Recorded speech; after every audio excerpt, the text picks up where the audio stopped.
Hey guys, good morning. I have a video for you today. And this goes to show how quickly things can go south with money in New York. All of a sudden I go from being great with the budget to boom, done, I'm over budget. I'm already done for the month and I still have more month at the end of my money instead of more money at the end of my month. So what happened, I'll give you a quick rundown, and this has to do with living in New York City. And I might have touched on this before, but entertainment here, some things here can be very expensive, and you can have two different experiences. It's like two cities, right? A city of the rich and the city of the poor. And I experienced a little bit of both recently. And I remember I'm actually uploading, as I talk to you, a video of me in the car talking about how great the month of January has been. But, you know, things kick you in the butt really fast. And one thing I have said, and I will say again, because I mentioned it before as well, is that you need an emergency fund. And currently I do not have one, because my emergency fund is Sophia's tuition, because I needed to come up with another $7,000 for the spring semester when I had just finished paying the fall semester almost $7,000 or $3,000 something, right? So yeah, it was quick back-to-back money. Now I have some time to wait, because then the next tuition is not due until the end of August. But within the two, you know, in between the semesters, it is, you know, it's a lot. So I do not have an emergency fund, and I really could have used it, because I came out of work and my car was stuttering, like hiccuping,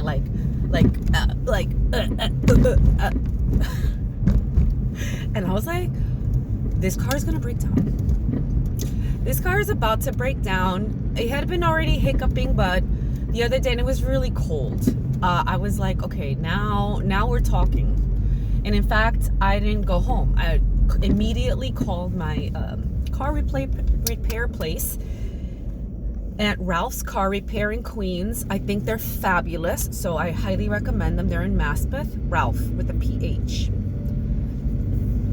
And I called him and I said, listen, my car is really stuttering. I'm really concerned about it. RPMs are dropping with the hiccups. It's worse when I drive than when I stop. All this stuff. He says, you know, it's probably an engine misfiring. Just come in. He didn't seem that concerned. I was like, dude, I'm concerned. So I brought it in immediately. And he was about to close, but he says, just bring it in. So I spent, it took me about almost 18 minutes to get there. Those were very stressful 18 minutes because I'm trying to take it easy with my car. Trying not to drive too fast, and really worried that it was going to suddenly die on me. Very worried that the engine was suddenly going to give, and that was it. So a very harrowing time, and I'm thinking the whole time, I'm thinking in my head, oh my God, do I need a new car? Do I need a new car? Is this the end of this car? Now this car is 20 years old. I mean, I love this car. 20 years old though, or more than 20 years old, 2004. It's a 2004 Toyota RAV4, fabulous tank of a car. But it is over 20 years old. And most of the parts are the original parts. I really haven't replaced anything. I haven't really just taken care of this car, but I haven't really done anything drastic to it. Just one or two pieces. I think a long pipe along the bottom with the muffler. I don't know, but nothing drastic. Anyway, the point of my story. I found a spot. The point of my story is that I was worried that this was it, and I was thinking, okay, how do I budget for a new car? Or there's a serious problem with this one, and it's gonna cost me thousands of dollars. You know, this kind of thing. And then I'm thinking, I don't have an emergency fund. I don't have one because all that money is going to, like, just all these thoughts happened as I was driving and worrying that I wasn't going to make it. What if I don't make it? Who do I call for a tow? I have to call Geico for a tow. Then I have to wait and it's freezing. All these things go through your mind. So all in all, I made it. Okay, I made it. And they just said, oh, it's misfiring. When was the last time you had a tune-up? I think all the coils and the spark plugs need to be changed. They didn't seem too worried about it. And then they said, listen, we're going, so it's the end of the day. So why don't you leave the car over here? We'll look at it more extensively in the morning and give you a call and let you know. And I said, well, what kind of price am I, looking at here? Because I was like, I have no idea. And he said, between all that, if it's this, that, or the other thing, all in all, it's going to be like $650. I was like, thank goodness. Now, thank goodness in the sense that, thank goodness, it's fixable. It's not going to cost me thousands of dollars. But also at the same time, still, the fact that now I have to shell out $600 for the car. $600 that I wasn't planning on, right? I was not planning on.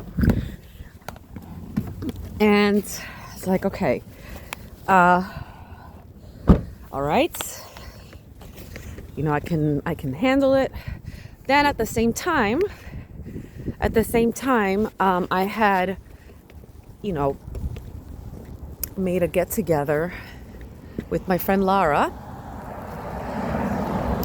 who I see every couple of months. She's a great friend. She is a emergency room doctor, but she's kind of in administration at the hospital. Very interesting to have her as a friend. So I liked her stories.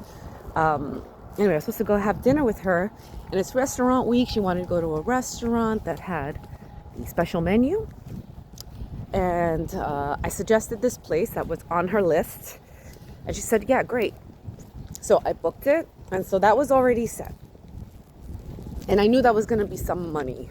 I knew I was going to spend over $100 on dinner. So we met up yesterday. And so there's actually a couple of stories here, but I'm not going to have time to tell them all. Needless to say, in terms of spending money, we went out to dinner and we sat in a table which apparently wasn't part of the restaurant's restaurant week section. So the restaurant week menu was not available to us because you're not sitting at the bar, which is where they serve it. So we were given the regular menu. And hold on, sorry. I was like, you know what? I don't mind. This is a very famous place. It's called Cosme. It's a Mexican, upscale Mexican. And I saw my friend, so I'm going to go.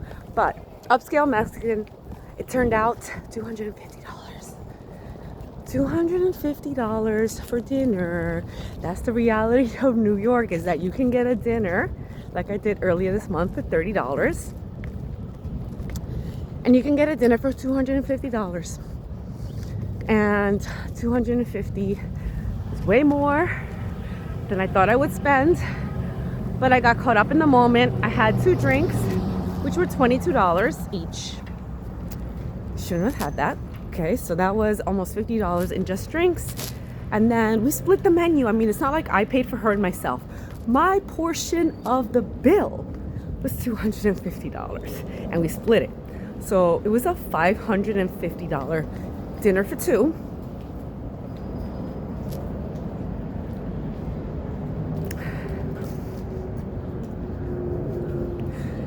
And I am not doing that again this year.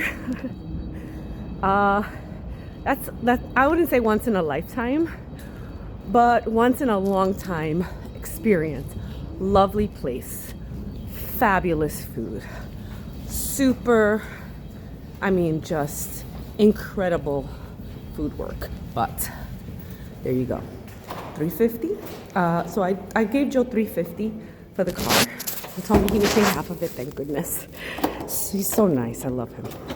And then $250 for dinner. So what's that? 600 one day. 600 in one day. So I have to go. I'm in school. Bye. Can I turn it off? That's the question. I got this padded thing, so they don't work.